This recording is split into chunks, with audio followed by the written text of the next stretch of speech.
Bom, rapaziada, nós começamos agora, a série de aulas sobre refração.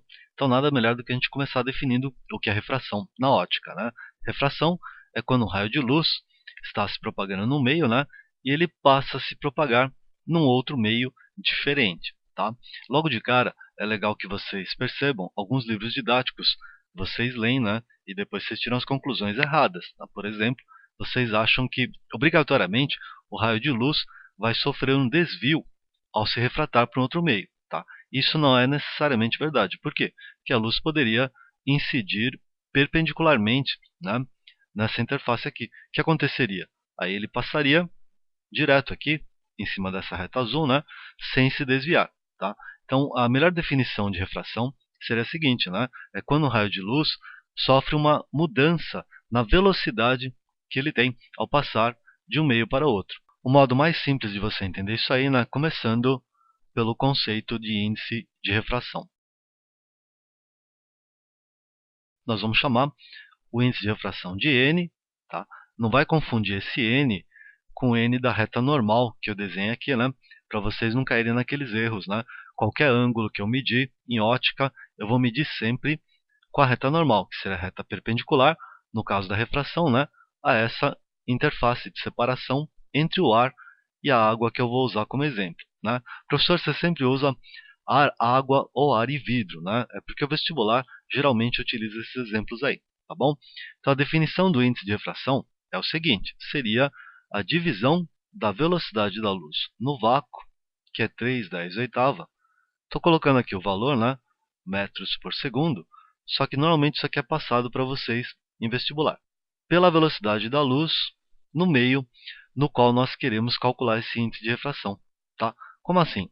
Vamos supor aqui, por exemplo, que ao passar do ar para a água, a luz tem a sua velocidade reduzida para 2/10 metros por segundo aí, tá? O que aconteceria então?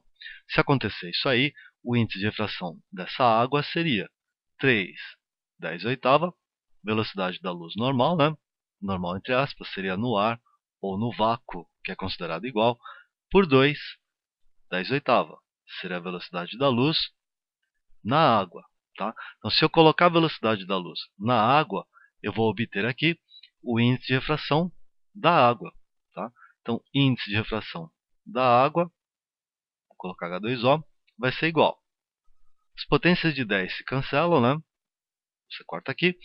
3 dividido por 2, 1,5, tá? Notem logo de cara que o índice de refração ele é adimensional, ele não tem unidades. Por quê? Aqui você está dividindo metros por segundo por metros por segundo. Cancelaria a unidade, tá? Então, nós dizemos simplesmente que o índice de refração da água é 1,5, tá? Não custa nada lembrar também que você não tem que saber decorado, os índices de refração para nenhum meio. Eles são dados em vestibular. Antigamente, a gente tinha que saber pelo menos o índice de refração do ar e do vácuo, que é considerado igual, e é 1 o valor, tá? N igual a 1 para o ar e para o vácuo. Hoje em dia, isso aqui é passado para vocês em vestibular.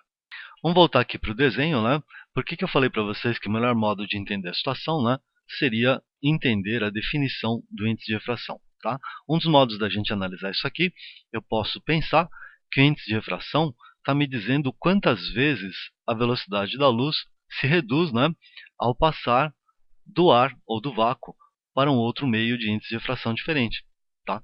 Então, se eu voltar aqui para a minha figurinha, aqui tem um certo ângulo de incidência, vamos chamar de I, medido em relação ao normal, tá bom? Se não houvesse essa mudança de meio do ar para a água, a luz seguiria essa linha tracejada aqui, tá?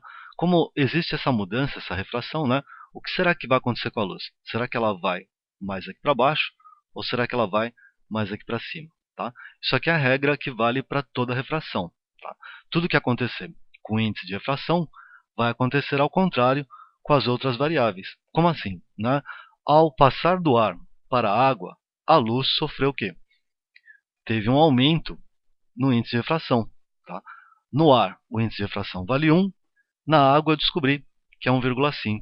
Tá? Então, aumentando o índice de refração, o ângulo vai diminuir. Então, a luz vai fazer isso aqui, ó.